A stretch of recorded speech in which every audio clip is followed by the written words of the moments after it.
Welcome to Bird Camp Radio, where the coveys rise from the high pines, marsh valleys, sagebrush seas, and the shelf rock ledges. Here at camp, the fire's always glowing, the dogs are never far, and the stories of birds, wild places, and the upland life are just beginning. This is Bird Camp Radio.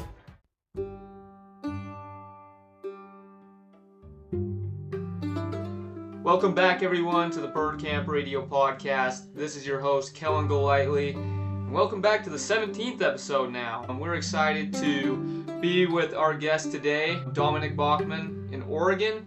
A little bit earlier, Dominic sent in a little bio that we're going to read real quick, and then we'll jump right into it from there. Raised in a family deeply rooted in bird hunting and wildlife biology, Dominic grew up hunting across the diverse marshes and uplands of northern Utah under the guidance of his father, Val Bachman, a longtime game warden and wildlife biologist. Dominic's passion for birds, bird dogs, and hunting spans decades. He and his father focused on breeding versatile German Wirehairs, dogs that excel in the field, are calm in the home, and have strong hunt test pedigrees. Their breeding program has earned multiple NAVHDA awards and produced dogs that have completed at the highest levels of hunt tests and field trials. Beyond hunting, Dominic has applied his dogs to wildlife research, from tracking sage grouse and sharptail leaks to assisting in waterfowl banding and sandhill crane monitoring projects. For him, breeding, training, and testing dogs are all an extension of a lifelong love of birds, habitat, and the sport of hunting. Dominic, we're excited to have you on the podcast. How are you doing, man? I'm excited to be there. I haven't read that in a long time, so I must have been a lot smarter when I wrote that. That sounded pretty good, so thanks for reading that. Of course, it sounds really good. We're excited to have you on the podcast, man. Excited to be here. We're at the, sort of for me, the home stretch of the hunting season here.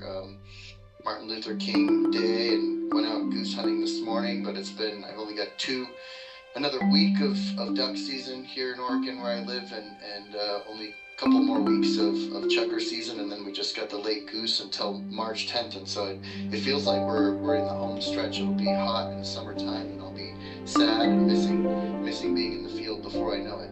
Yeah, we're slowly getting there, aren't we? How long does your chukar hunt go for? We go to the end of January. To the end of January. Okay, so you're coming up close real quick. Yeah, normally I also live quite near Nevada. Nevada goes till the first weekend in February, but this year, the first weekend in February is Sunday, February 1st, so it's only one day into February, when normally it seems to go about a week, and so that was kind of a bummer. It doesn't really gain us another extra week. Ah, dang. Yeah, that's a little rough. But I mean, Nevada hunting's great for chukars. It's always enjoyable over there. Yeah, go to Nevada. Don't come to Oregon. I get you. Well, we're excited to have you on the podcast, man. And as many of you listeners know, before we start, we like to play a quick game of rapid fire around the campfire with each one of our guests. These 10 questions that are timed. We do have a leaderboard, and they just consist of 10 questions, different things of upland. So when you're ready, we are good to get that going. Well, pretty sure I'm not going to win at this because I didn't prepare, but let's roll. All right, here we go. Favorite wild bird to chase? Hungarian partridge, gray partridge, perdix. Most challenging bird? Most challenging bird, and upland bird, in my opinion, is mountain quail, no question. Favorite dog breed? German Wirehaired Pointer. Best bird like for... my beard. Oh, nice. Best bird for eating. Oh, that's a really hard one. I would say I really enjoy Pacific black brand. All right. Go-to field snack? Cheese stick. Nice. Dream hunting destination? My own backyard. Favorite month to hunt? Oof, that's almost impossible. I'll tell you what, I really like September. I have my birthday there. I love October. I like November, I like December, and I'm really enjoying January. So how about those 5 Hey, it months? sounds good. Game bag or vest? I do have a Wingworks. I loved Mother, which is probably before your time, but they were really great vests that went out of business in 2008. But Wingworks is a fantastic product that I've enjoyed and used it probably more than most people could ever imagine. So it's a good vest, but that's what I use. Sweet. Solo hunt or with a group? I almost rarely do I get to hunt by myself as an outfitter, and just my personality is going to always be a group. All right. Lead shot or steel? I would prefer to shoot non-toxic as often as possible. Sounds good. Well, that's all 10 questions, everybody. We will release that time at the end of the podcast. But there you go. That wasn't too bad, was it? No, I'm pretty sure I didn't win, but it's all good. Hey, that's all right. I mean, as long as you can answer all the questions, that's all that matters at the end of the day. No, so going into this, I mean, as many of you listeners know, with each guest we like to bring on, we have them send in a bio, and we like to really focus on their bio, who they are, what they do, and why they enjoy the upland game tradition, and what they do within that tradition. So kind of just going off from the beginning, Dominic, we'd just like to start with your time here in Utah. I mean, you started in Utah, born and raised here, before you went to Oregon. Can you kind of just explain a little bit of that and how you got into upland game hunting from there? Yeah, like I said earlier, I grew up out in Hooper, Utah, and I actually grew up, my dad was the manager of Ogden Bay, Harold Crane, Howard Slough, several other small wildlife areas, but I grew up on Ogden Bay at the end of the road there, and out at the manager's house, and it was a great experience. Growing up where I just sort of got to explore all around that area. In that era, things have changed a fair amount. The 80s, the flooding had just happened. The Great Salt Lake came really high, and there was a lot of incredible wetlands, marshlands, pasture lands, corn, hay country in Hooper that is a lot of subdivisions and completely changed now. But there was a lot of different hunting there where we had really good pheasant hunting, quail hunting, snipe hunting. I know that they still have great waterfowl hunting on the Great Salt Lake and in some of the managed wetlands there. But growing up, it was a pretty impressive place to grow up. And then my dad was really also, he was a great traveling bird hunter that traveled up to Montana, loved southern Idaho, loved quail hunting down in Arizona and Idaho. And so we traveled up and down during the different times of year, and he dragged me along on a lot of those adventures. So I was, there's a lot of people who got into hunting later in life, or their parents didn't hunt or whatever. I was lucky enough to have somebody who really did like doing all that stuff. And to be honest, I would say when I was younger, and probably till I was in my 30s, I really actually liked waterfowl hunting more than upland hunting.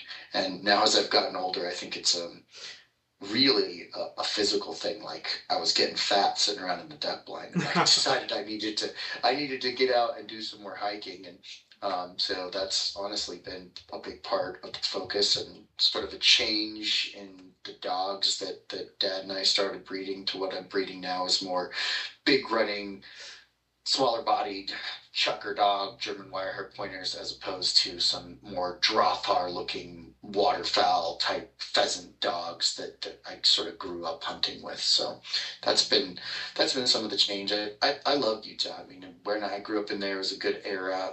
Like I was mentioning to you earlier, it's a little frustrating.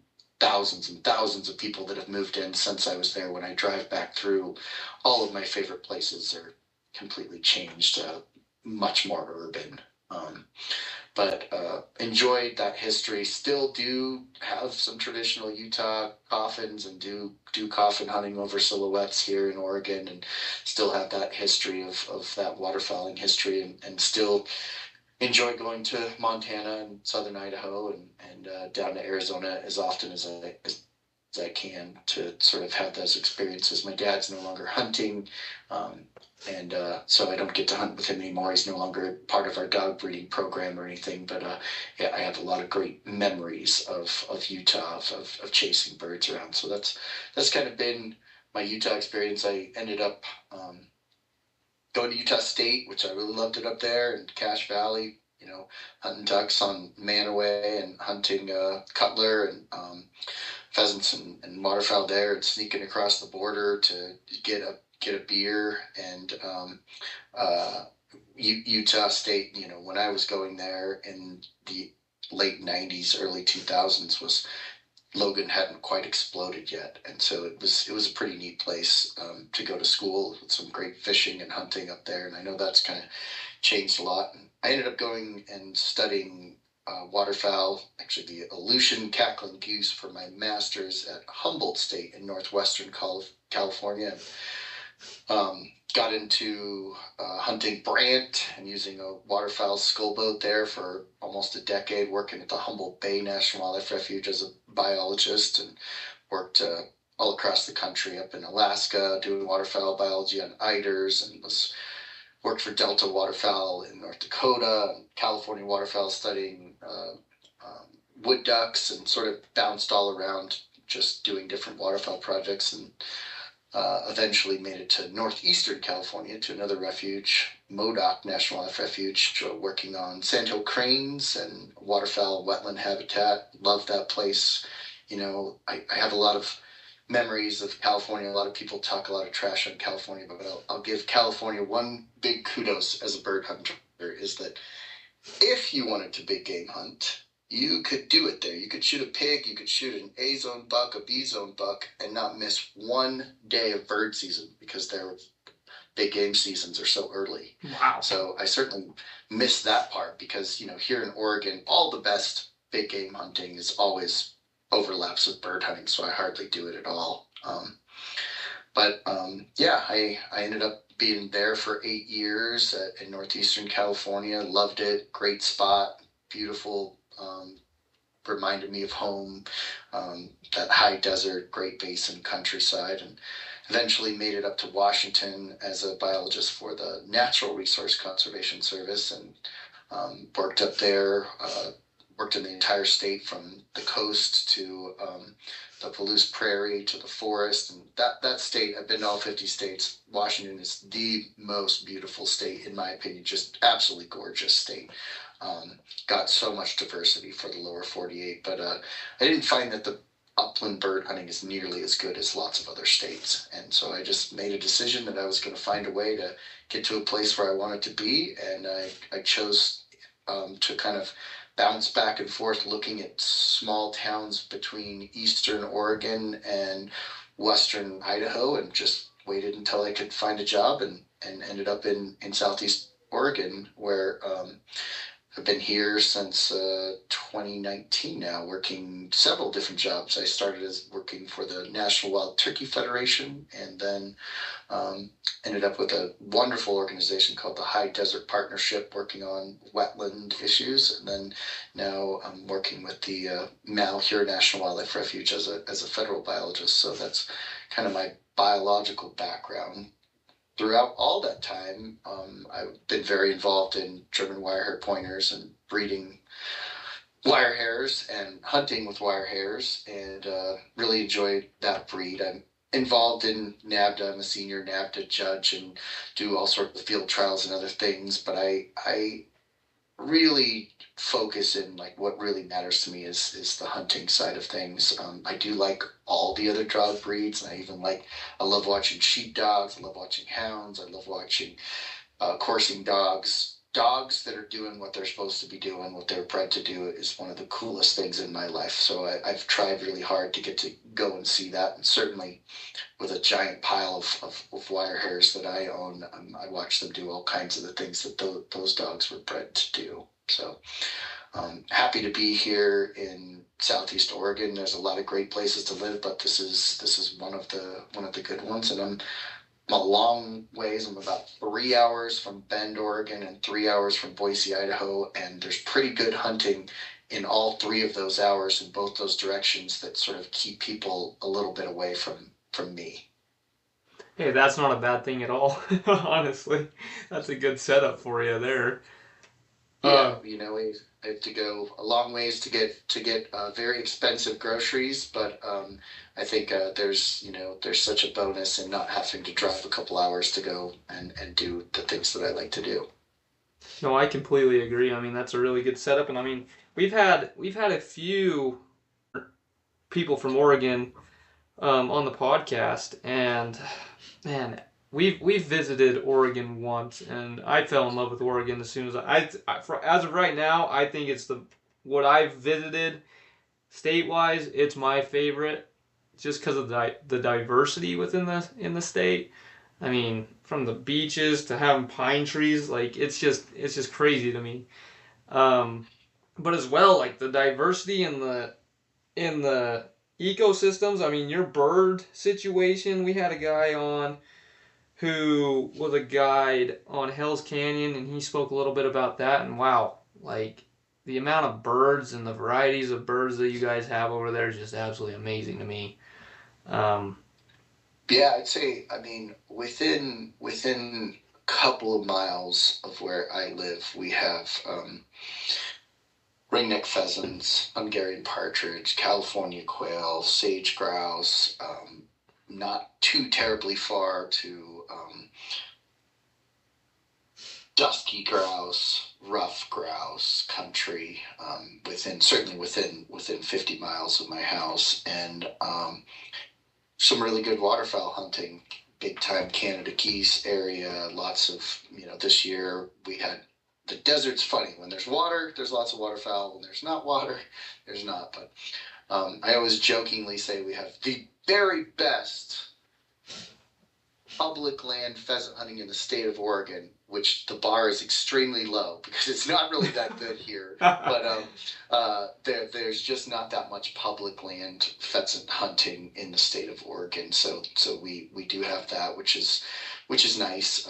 Reminds me of growing up in Utah. It's like heavy, thick marsh, like at Ogden Bay, pheasant hunting, not like classic short grass, prairie sort of pheasant hunting. So it's more the dogs beating heavy brush, and oftentimes you don't even ever get to see your dogs on point because they're just in the brush. So your GPS or your beeper is telling you they're on point, but you don't get to see a lot of bird work. So it's not my favorite type of pheasant hunting, but it's nice to have it.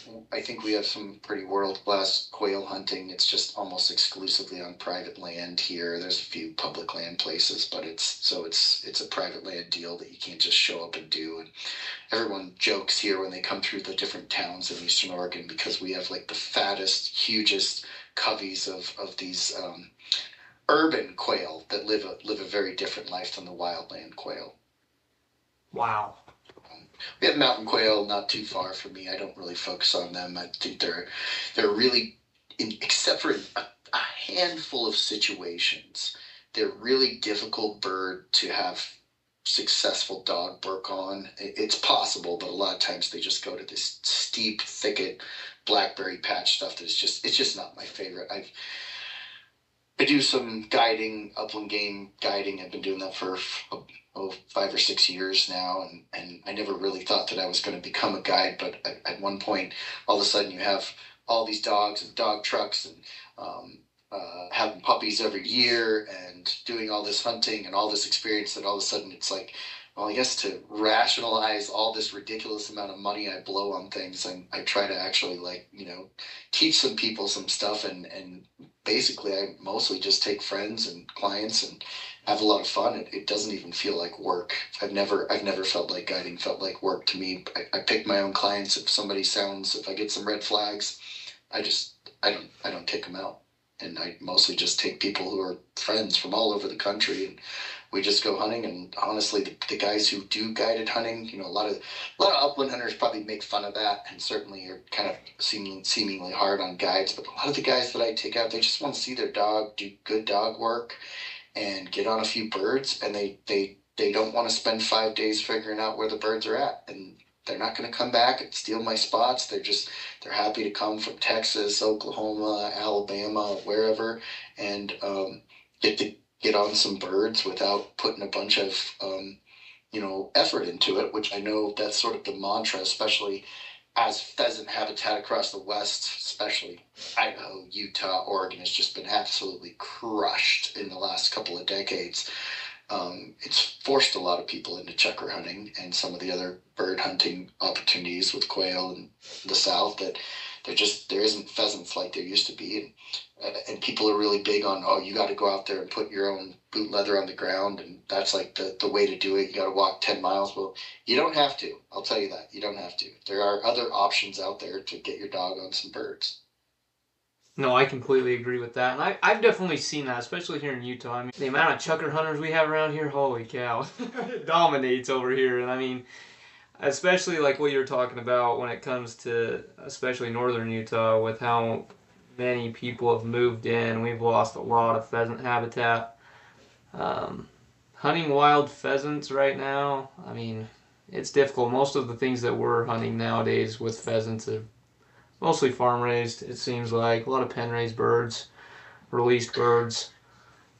Yeah, it seemed like that was kind of a demise for, in my opinion, Ogden Bay. Like we had wild pheasants there, and as sort of the lake receded and urban sort of pushed to the edges of the different wildlife areas out there, that they started deciding to plant. I don't remember exactly when that was, but they started deciding to planted farm pen raised pheasants, and that just seemed to be the end of the wild population. I'm not sure exactly why, if that's somehow related to just hunting pressure, related to disease or whatever. I mean, I'm sure there's still a few places you could kill a wild pheasant, and especially in northern Utah, but it's getting, yeah, I'm sure it's getting tougher and tougher, or you'd have to shoot them in between two houses in the last right. strip of habitat. So but yeah, I see that too, the chukar hunting thing. And chukar hunters are, it's definitely a growing thing, and they're growing in that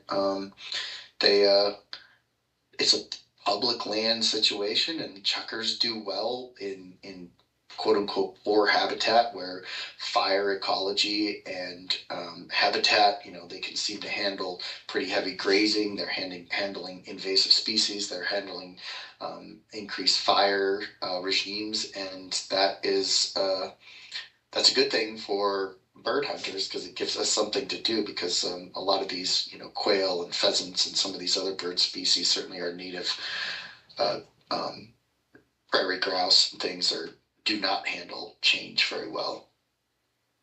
Right, no, that makes sense. And I mean, as a wildlife biologist, you're the one to understand all that. I'd like to talk a little bit about that. I mean, that's what you're doing in Oregon as of right now with being a guide, right? Yeah, so I mean, I think I was telling you before, I have a ridiculously busy life. About 3 years ago, I bought a farm where I'm actually an alfalfa, irrigated alfalfa hay farmer, as like one of my many side businesses. And I grow some really nice little food plots for quail and chukars and huns on our property. I've only seen one pheasant, but I'm trying. Give me another 10 years. We'll have pheasants all over this place. But I outfit on the weekends. I have a outfitting business in Nevada and Oregon, and I have several guides that work for me. And I personally can only do it Saturday, Sunday, and a lot of Fridays. I take off to go and do guided hunts. And I occasionally take off a day or two in the week to go for myself hunting. But I'm also have a fairly significant Bachman Bay Kennels dog breeding business. I've had over 30 litters, and I'm really involved in the genetics and breeding and testing and of German Wirehaired Pointers. And there's very few, hunting field trial hunt tests proven German Wirehaired Pointers that I haven't got my hands on or very involved in. I talk with all the other major breeders across the country. I'm really into it. I geek out on the stuff and the genetics, and I feel like I'm really, in the last, especially 10 years, been really making some progress in producing the exact kind of dog that I like. So that keeps me all busy, but my 40-hour week federal job that pays a lot of my bills. I'm a federal biologist. I happen to, in this case right now, work at the Malheur National Wildlife Refuge as an aquatic biologist, one of the many biology jobs that I've had over the years. And out there, I mostly work on things with webbed feet, anything in the wetlands, so wetland habitat management. I work on a place called Malheur Lake, where it's quite similar to the Great Salt Lake. It's not saline, but it is the end of the line for the watershed. So all of our watershed ends up in this Malheur Mud Harney Lake ecosystem, and I get to go out in airboats and study the birds and the fish and the habitat out there. My main, probably biggest chunk of my job as the aquatic biologist has been working on invasive common carp, which is a big deal in Utah too. All the wildlife areas deal with carp. Carp can be really bad for birds. A lot of people don't necessarily think of it that way, but the way that they forage, they disturb the bottom of a wetland or lake, and they create turbidity in the water, and that turbidity in turn means that sunlight can't get down to the bottom, and it can't grow any vegetation. And if it can't grow any vegetation, there's nothing for the bugs to eat, there's nothing for the birds to eat, and it becomes pretty poor habitat. And to be honest, carp are so good at what they do that they make some of these wetlands such a muddy pig pen that they're the only things that can survive there. So they actually kill off most of the native fish just by destroying the habitat. And so we've been dealing with that for a long time. I'm actually super excited about some cool technology right now. I'm putting in an electronic carp barrier that also has an electronic fish trap that's very high tech from a company called Carp Solutions in Minnesota, where our goal is to stop the fish from being able to go to this river refugia when the lake, this giant wetland, when the water goes into a drought period, they have this 5 miles of stream on the Blitzen River where they can all still go to and sort of hide out. And I'd like to stop them from being able to do that. And we put radio telemetry where we tracked them for several years and kind of found the areas that they were going to. And we're going to stop them from going there as of this year in 2026. So we're going to install this pretty exciting new technology. It's never been used in the West. And it also has a pretty neat capture system where you would mark some of the carp as kind of like a Judas fish with a microchip tag, just like in your dog, like a microchip like that, a pit tag. And the technology is there that when a certain number of these pit tagged carp show up at this barrier trying to get through it, and there's also a trap that's part of it, is that you basically get a text on your phone that's telling you, hey, it's time, there's a bunch of fish there. And you would go down and you would sort of set this trap where you turn on and off some electrical probes that the fish don't like, and it gets them to go, herds them into this trap. And it's literally like an escalator at the mall inside of this thing, where there's this series of stairs that catches these fish, and it lifts them up, and it throws them basically into the back of a truck for getting rid of the fish. So it's a really exciting sort of technology. It's probably not the ultimate solution, but there is, in our future, there's some new sort of genetic technology called YY carp that I think in the next 10 years or so, we're going to have that ability to basically create a carp that could just be, would only produce young of one sex, male or female, depending on how you decided to do it, and would vastly reduce the carp.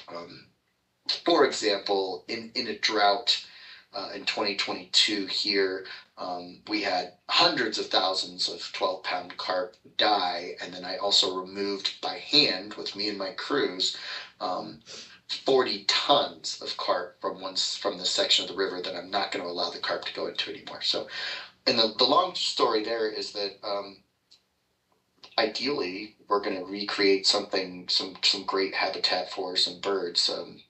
Colonial nesting birds, waterfowl. There are lots of pheasants on that part of the refuge as well. So just some neat stuff to be working on. It'll probably take me the rest of my career to maybe get a real handle on it, but I do feel like we're making progress, which most people who work with carp issues are not making much progress on. Wow, that's fascinating. I didn't even know any of that. I didn't know about any of that kind of stuff. I don't think we're doing anything like that over here in Utah by any means. Well, not that fancy, but I mean, I grew up, using, there's some technologies where they're using rope gnome. They're trying to reduce carp. They're draining down the units. As soon as the hunting season ends, in Utah, typically they would lower a bunch of the units out at Ogden Bay so that the fish could only live in a small area, and they would actually frequently rope gnome those fish when I was growing up. In fact, my dad was also an explosives expert, and we got to, I mean, if you can imagine, if you want to be a cool second grader, is going out there with this stuff called primacord, which is basically dynamite in a rope. And there was some certain areas where the carp would they would be able to get below this chemical or this sort of fish poison called rotenone, and they couldn't kill them all. And so my dad would actually go out there and blow them up. And me and my buddy, who were all into all kinds of blowing up stuff in second grade, would get to go out there and watch this and see carp being exploded into the sky, which is a pretty cool thing for a little kid. Oh yeah, that's hard to beat as a little kid. That'd be fun to watch. And I still sort of get to do some of that stuff with an airboat and being out and removing these invasive fish from trying to increase habitat for native fish and native birds and migratory birds and wildlife and a few pheasants and some other things. So it's a neat job. It's it doesn't pay like some of the other jobs do out that you could end up doing. Most of my friends and high school buddies from Utah that ended up in construction during the big boom in the 90s and 2000s, they all have a lot more money and boats and cabins than me. But I've had a pretty easy, fun career where I enjoy going to my job every day. Yeah, that's a hard career to beat. I mean, we had our upland game coordinator on here from Utah, and man, talk about jealousy. I'm just sitting there like, man, I'm going into the wrong thing. That'd be a lot of fun. You guys get to enjoy a lot of different things out there in the outdoors and being able to make a difference in that kind of way. It's crazy to think that one species just like that can completely change up what you're doing out there with all sorts of other species. So that is crazy to hear about. Yeah, it's been a really fun career where I've worked on everything from coffee forests in Jamaica to sage grouse in the desert to endangered eiders in northern Alaska. And just it's been some fun adventures where I've got to see a lot of the countryside and see a lot of cool wetlands and a lot of different birds. So do you feel like your career plays hand in hand with the hunting aspect of your life, or how those kind of go together? Yeah, I think they have, and they're still that. They're, historically, what I mean by historically, like I feel like in the 70s and 80s, many people who went into sort of this fish and game conservation sort of career paths often were from an old term would be like the hook and bullet crowd. Certainly, I'd say that's changed significantly, where many of the people that I work with, like, for example, forever ago, it seemed like everyone who worked for Ducks Unlimited was a duck hunter, but now lots of the people that I've worked with at Ducks Unlimited are not duck hunters. It's not necessarily, it doesn't necessarily go hand in hand, but many of my favorite sort of colleagues and peers that I work with or that I co-own dogs with have that connection where they're hunters, fishermen, dog people that also happen to be biologists working, all across the country. And so I think there are many people that still have that connection, but it's certainly not a requirement for this career field at all. Yeah, I see that. It's kind of crazy to see just how much it's kind of shifted in the years to come in that aspect of things. So how long have you been in the career now? Yeah, I guess it kind of depends on how you look at it. As a federal employee, I've been a federal employee for about 20 years, but I've been, I had my first true paid wildlife biology thing in 1999, but really did a bunch of volunteer gigs and worked at the Ogden Nature Center for 5 years, and doing stuff when I was younger, working all over Utah at the different wildlife areas and for different biologists, volunteering and doing projects. So most of my life, to be honest. But so I guess I'm 45 now, and so I started my first real permanent, or not permanent, but my first real biology jobs was 26 years ago. Wow.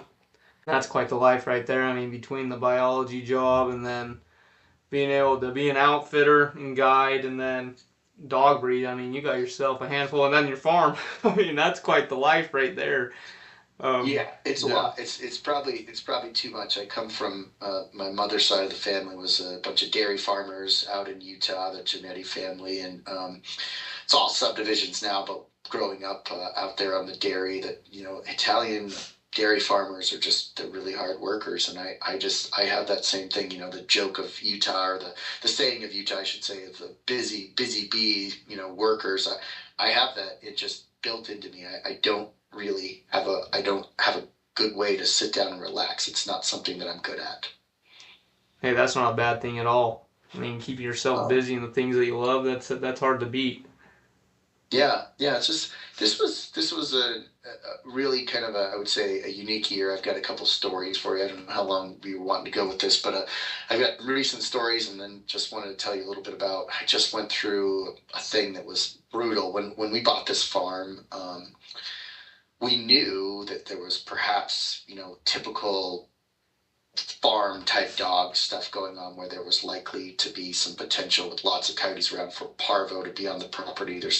Parvo's pretty prevalent in our area. And I've been breeding for a long time. We actually got away with it for a couple of years, breeding multiple litters here. And then last summer we ended up getting parvo for the first time. And it was, gosh, what a nightmare. Anybody who goes through that. And I have, really detailed as a biologist. We're disinfecting everything. I have these above ground kennels where they shouldn't, they're not touching the ground. They can't get contaminated, blah, blah, blah, all this stuff where we're cleaning out everything every day, and ended up getting parvo and lost some pups, some really good pups. For me, it's not just, everybody thinks this dog breeding thing is like this big money deal, and it's really, I mean, you can watch $10,000 disappear really, really fast.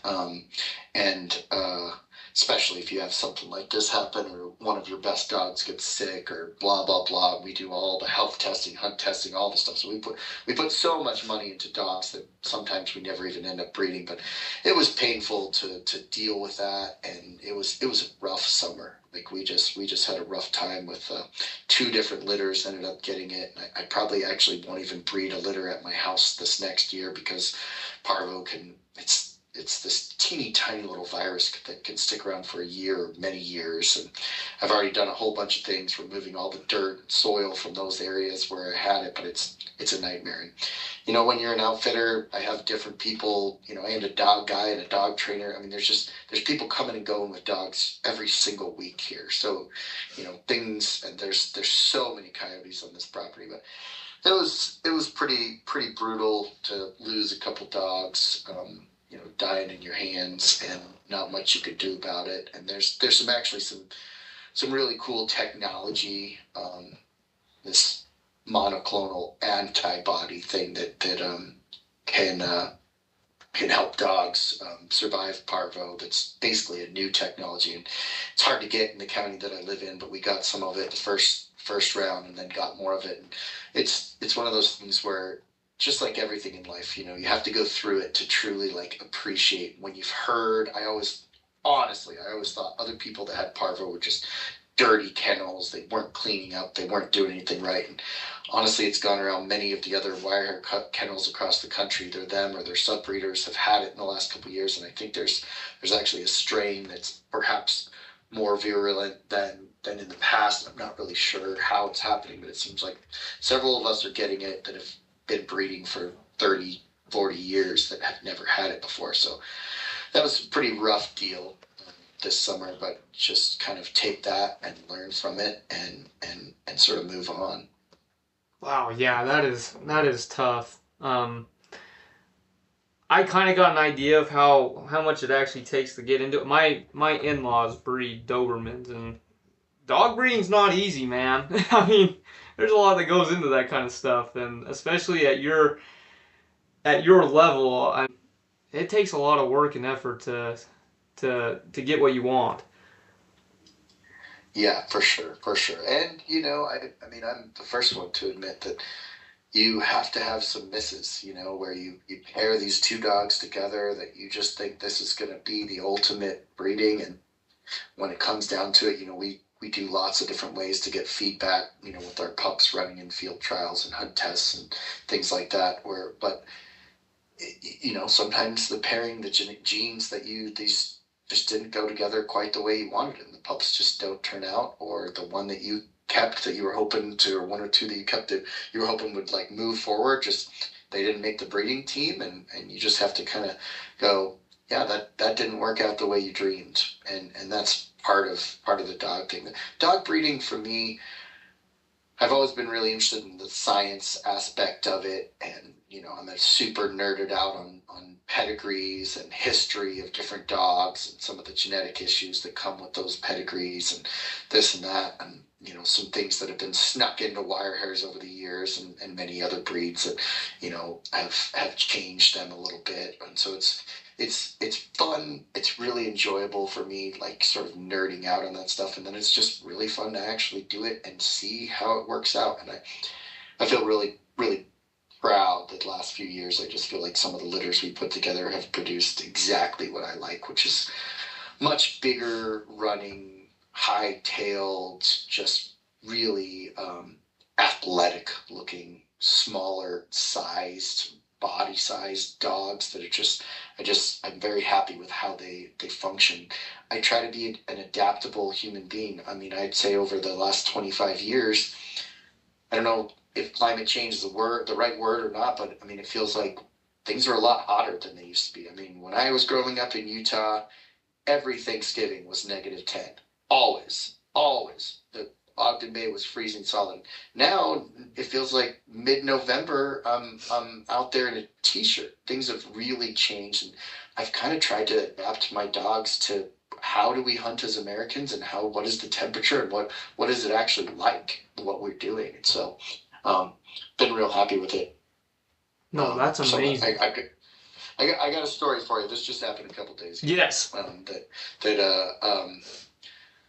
I let out my dogs, and I run these horseback field trials with wire hairs, which they're probably not really meant for that. That's like a setter pointer, German short hair game to really win that stuff. But I dabble in it because I just love the view of, from the back of a horse, watching these dogs make just beautiful moves up these hills.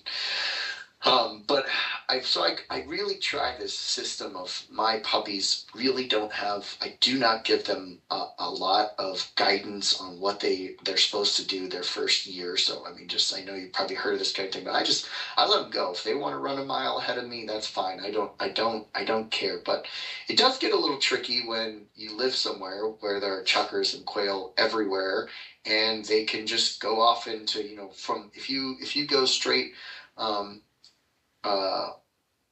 straight east of my house, you wouldn't hit another house for 35 miles at least. Wow. And so they can go a long ways. And I usually have, I have 16 Garmin GPS collars, so I've got collars on everybody and keeping track for everybody. But I have these two little pups. One's a 10-month-old and one's a 6-month-old that are just feral, just the way I like them. They're these tiny little females. One's named BB and one's named Pinky, and they're known for running off chasing my local quail covey. And they got out one morning before work. They're just small enough to sneak out this hole in the pen that I didn't realize, where I let all the dogs run around every morning. And they got out. I had to call my boss and say, I got to catch these two dogs before I come into work. And I didn't see them for a couple hours, but I could hear chuckers flying around. I could hear quail, and I could hear them bark chasing around little little crappy little puppies that they are. And I eventually saw them up on a ridge at about 9:30 in the morning, and I hiked up there, and I never could see them again. I ended up hiking like 10 miles, and I don't know if this has ever happened to you. You said you grew up around bird dogs, but when you have a couple dogs that are lost for the night, it is such a miserable night. I've done it a few times in my life, and all night long, I'm just, every time a truck goes by, you're just thinking, oh, they're going to get hit on the road, coyotes eating them. One of them, well, they're both less than 30 pounds, and just at sheer panic. And I'll say I just had a bunch of magical luck that happened the next day to get them back, in that happened to be talking to one of my other breeder friends, and one of her friends happens to be coming checker hunting, happens to be driving by my house, happens to pull in, and I said, hey, would you guys help me find this pup, and I'll drop you off from this ridge where I think they might be, and you guys can hunt, look for them, and it's possible they're in a trap. I don't know that there's anybody trapping here. It's possible they were eaten by coyotes. It had snowed the day before, and I didn't see any blood. I could see their tracks all over the place, so it wasn't very helpful. There's coyote tracks everywhere, but I know the difference between dog tracks are a little bit more sloppy, and these two were right together. They're just little buddies. And anyways, I sent those guys on a hunt, and I walked around another place, and I'm yelling. My voice is hoarse from all day before, and we're now at a full 24, 30 hours since I've seen them, and these guys, I guess they're hunting along, and they heard the tiniest little sound of a bark or a yip, and then they never heard it again, and they were looking around on a kind of a classic chucker hill with a big rock ledge up on top of it, and they were just kind of hunting around, and one of them was kind of like, oh, Dominic I always hear him yelling to his puppies, pup, pup, pup, and when he said that, I guess this one little pinky pup just yipped off, and they were only about 60 yards away, and they're both together in bobcat foothold traps in a place I would never think to look, 2.5 miles from my house, air miles, and they'd been there for at least 20 hours probably in these traps, and the guys got them out, and both of their feet were in rough shape where they were in these traps. And it turns out, I don't know if you know this, but a lot of bobcat sets tend to have 2 traps there, which I had shown these guys before, and this one actually had 3 traps. And I believe that the trapper, they'd been set for like a year, so they weren't like freshly checked traps. Wow. That the trapper had actually died. I'm not 100% sure on that, but the trapper had died the year before, and so those traps were just out there, and no one knew where they were, or he hadn't told anyone, and he's kind of a hermit trapper, and so they were just still out there, and they had some parchment paper type stuff over the top of them, so they just hadn't got mudded in. And I have no idea how or why the pups ended up in them, but one did, and I'm sure the other one hung out with it enough to get caught in the other one. And all these things had to come together, where my neighbor let me drive up a road that they don't usually let people drive up. My other buddy had loaned me a side-by-side, which I normally just drive around in a four-wheeler, so I could take these other 2 guys up there. They happened to be driving by when my other friend had talked to them. All just so much luck came together, because I was probably one more day away from never finding those pups until they were dead, and probably just finding the collars at some point in the distant future. And that's, there's something about losing your dog and your buddy, and certainly I've owned enough dogs that I've lost a lot of really great dogs over the years. But when you're a breeder, and these are kind of like, this is like your future, these are my children in a way, it was really terrifying, and to get them back was just so lucky. So that was my scary trapping story. I have nothing against trappers. I have nothing against this trap situation, and I like people to be prepared to deal with these kind of things, and know how to work traps, and how to work snares. And I show all my clients everything. I have 3 rattlesnakes, live Western rattlesnakes in my house right now that I use for rattlesnake aversion, because I care about the dogs. And I also have porcupines, live porcupines in our house that we use for porcupine aversion training. And I try to make dogs, when we're out hunting with us, be as absolute safe as possible. That is sweet, man. I didn't know that. That is pretty cool. Got the rattlesnakes, got the porcupines. Yeah, wow. you walk in our pantry, and I've still got those Utah jeans, where the pantry has like 8 years worth of, canned goods and flour and stuff in it. In the corner of it has this beautiful snake cage with these snakes that they rattle at you to say hello. And everybody who comes here and visits, all my guide clients and dog friends and stuff, it's always fun to go in there. And we have kids come over, and I'll feed them a mouse or something. And people love seeing rattlesnakes. And I love porcupines too. And everybody wants to murder all the porcupines. My porcupines are the sweetest, most friendly animals. They have no interest in hurting your dog. Your idiot dog has an interest in hurting them, and so they're just protecting themselves. And I've been working as an apprentice for several years now under a guy named Val Bachman that was a rattlesnake aversion training guy from Arizona, and I've been working on modeling a similar training to how he does his snake aversion to how I do my porcupine aversion. And it's about a 3-hour class, and we use the dogs to teach each other. It's a long story to explain on a podcast, but I really feel like it works. And I just, I used to have all kinds of problems with snakes and porcupines, and now I never see them because my dogs avoid them. That is fascinating. That's a really cool training. I've never heard of anybody doing something like that, but that's really cool. Now you don't have to really worry about it too much.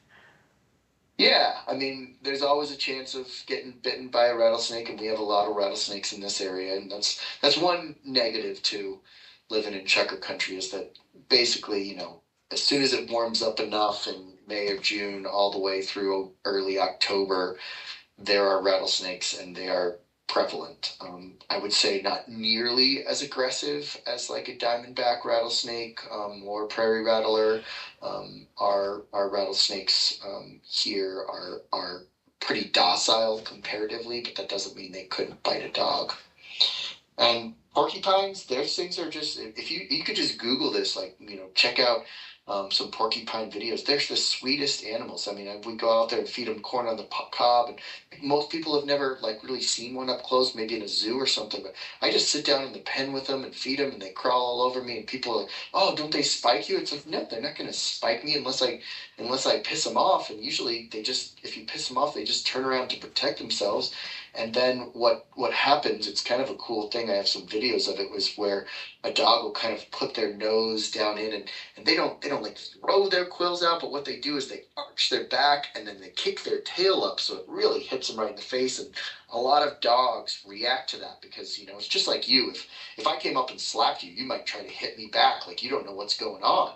And it's the same with the dogs. When they feel that pain, they just naturally want to strike out. And that's the worst thing that can happen, is ending up getting these quills down their throat and in their mouth and all that kind of stuff. It's just, and that's why people hate these porcupines. But to be honest, the porcupines I think biologically, porcupines across the nation are doing poorly. And at some point, they're one of those species that isn't thought about very much, that at some point a whole bunch of states are going to go, wow, we don't have porcupines anymore. Oh, man. And I think that's actually occurring. And at that point, it's maybe too late. So I try, my goal with having the porcupines is that I want to save porcupines. You don't need to shoot every porcupine you see. Sure, if one is living in your backyard and you have, a bunch of untrained dogs, you probably need to move that one somewhere else or dispatch of it. But just at one that's out in the wild, especially out of National Wildlife, just doing his thing, or her thing, let him do it. Oh, yeah, that makes sense. I'm going to send you a link to one of my former professors from Humboldt State did an episode on just about porcupines, a podcast, and I think it's in the zoology or podcast. Anyways, that podcast, you got to listen to it. It's so great. Porcupines are just really, really cool critters. 30,000 quills on one of them. I mean, they are packed in with those things. Wow. Yeah, send that over, and we'll also put that in the link of the episode too for anybody that wants to. Yeah, I think it was Ologies is the name of that podcast with Tim Bean, and that one, I love that podcast. It's like one I've made a bunch of people listen to it. I really like porcupines. So we've had a lot of them over the years. We've had several. Porcupines are very good at escaping, so we've had a few escapes. We've had one that passed away likely from old age, but we've had over the years, we've had Quilma, Quilson, Quilber, Quillo, and Bruce Quillis. I like that. That is awesome. Man, that is so cool doing trainings with your dogs on that. That is crazy. There's a famous one named Teddy from the internet. You Teddy the porcupine, Google that thing. You and your wife watch a video of that and you'll be like, oh, I don't hate these things anymore. Yeah, we're gonna have to look into all of this. This is kind of cool. I like it. Man.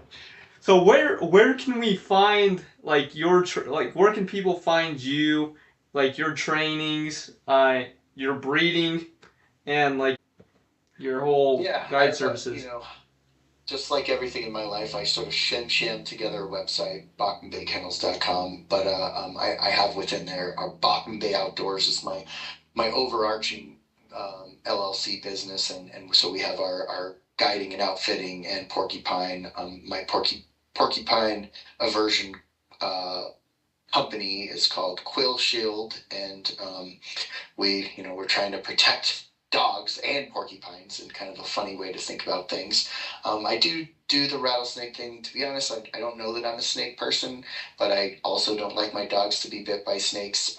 But I've been dabbling in that a little bit more, mostly just to learn for the porcupine aversion stuff. And our dog breeding, we're going to do a litter this year. Last year I did 42 puppies, lost 2 to parvo, and couldn't be happier with some of the results of these puppies. In fact, I know everybody, has some great dogs, but I feel like I kept 5 females this year. I'm trying to replace some dogs. I lost one of my very best dogs this summer that was a breeding female, and a couple other ones have aged out of breeding. And so I took on 5 female puppies this year. And the way, in my opinion, to become a good dog breeder is you've got to have a lot of dogs. You've got to, because, if you have a dog or 2, they're both really good.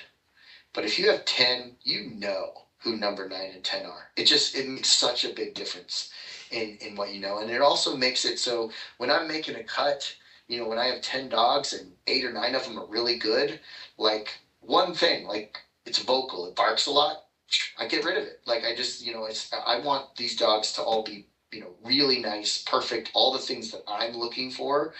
And if you have a bunch of dogs, that certainly helps. But keeping these 5 pups this year, I've got a couple of standouts. One that I was from my male from an outside kennel, and one from my best female and my best chucker dog that was kind of an outside male as well. And this little dog, BB, who was the one who led the tour that ended up in the bobcat trap. She has been, I would say, my personal most exceptional first-year puppy, and I've had some really nice dogs over the year, but as far as a checker dog, I've been using her as a guide dog, and starting at 8 months through now, she's coming up on 11 months here, where she's just an absolute tack hammer. She looks gorgeous on point, she runs big, she's been finding birds, she's been holding the birds, and 0 real training. I put her on 3 pigeons, enough to shoot a cap gun over her, and everything else has just been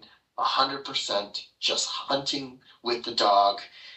I obviously should work on recall a little bit more than I have, but she holds these birds. She's been naturally retrieving to hand, and I couldn't be happier when a whole bunch of people, these breeders that are all either dead or have been doing it for forever, I owe them this. Like I'm carrying on this tradition for them of where, and in my mind, maybe I'm biased, but I'm also pushing it forward, like this breed and this particular line, that I couldn't be prouder of some of the pups that we have this year. Just couldn't be prouder. And some of the other ones across the board, across the country that we've sold all over the place. It is so fun to get these reports of these puppies and how they're doing, and people texting. Some people are annoyed, it does this, it barks, it peed on this, or blah blah blah. And I've tried to help people work through all that. But it is amazing. Like on a weekly basis, I get somewhere between 10 and 50 pictures and texts that are just of people that I've sold dogs to over the last few decades.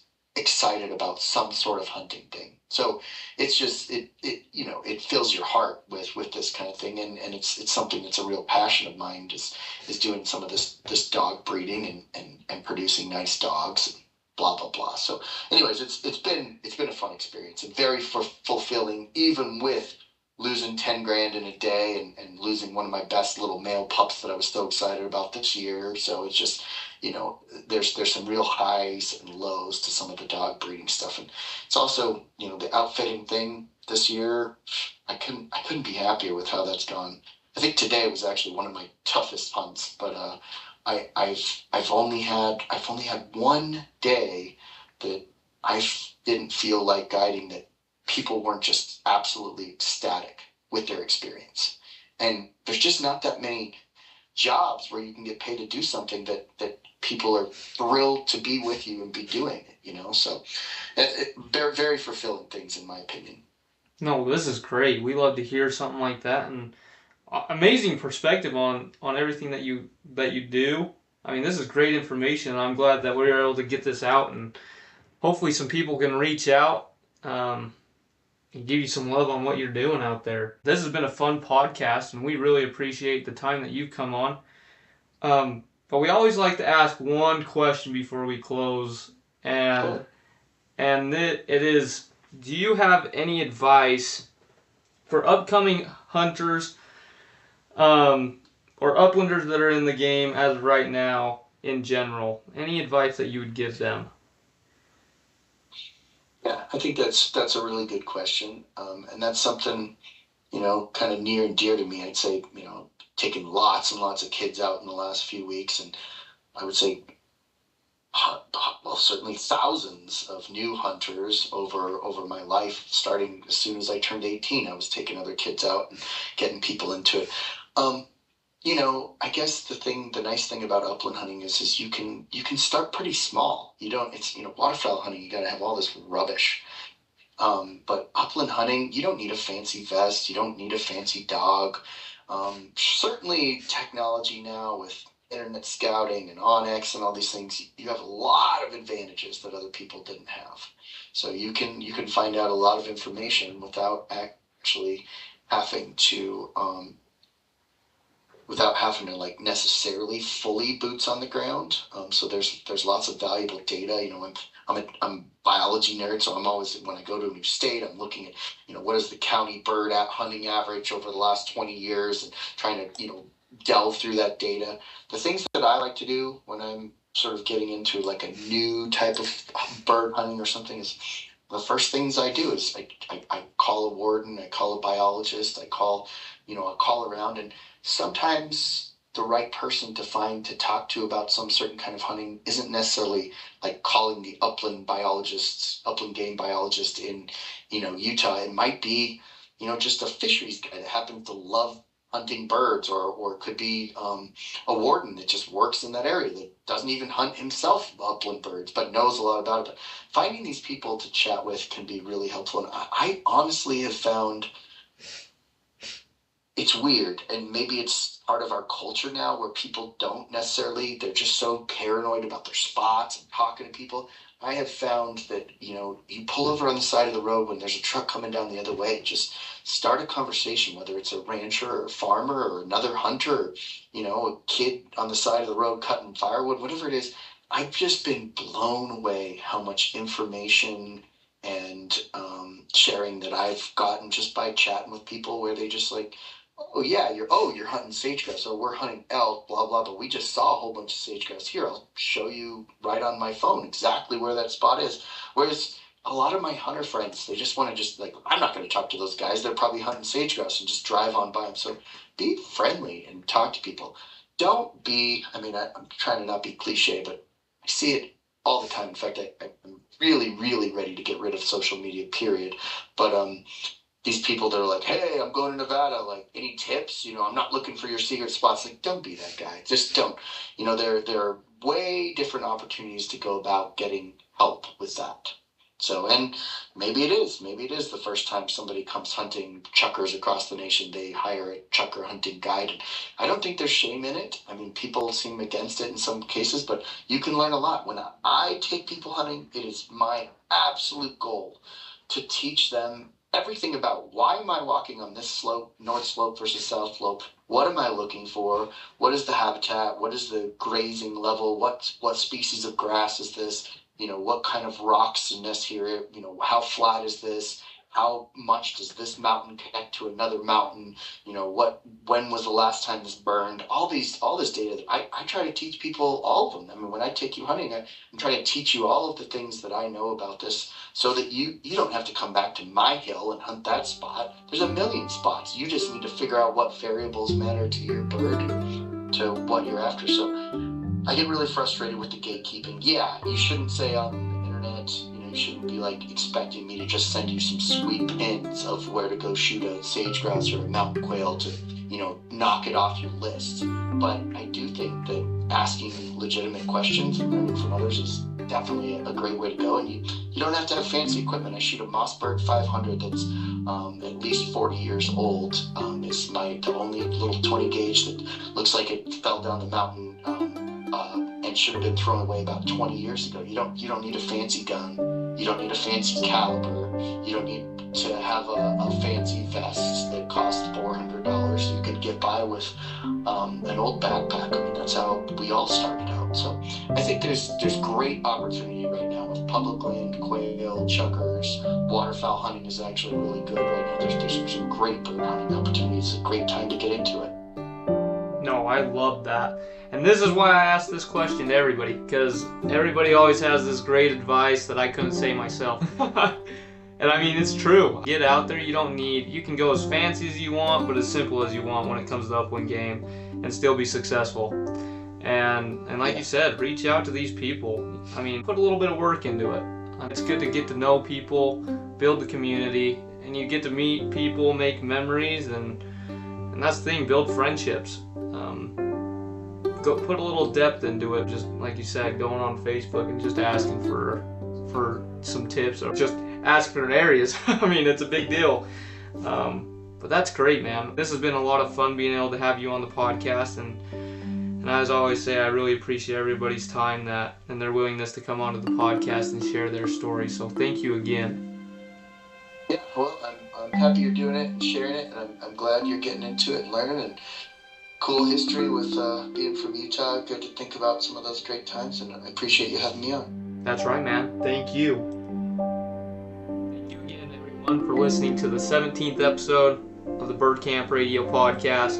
Before you go, we need to release Dominic's time for the rapid fire around the campfire game. Dominic, your time was 1 minute 46 seconds, which puts you in 16th place for the leaderboard.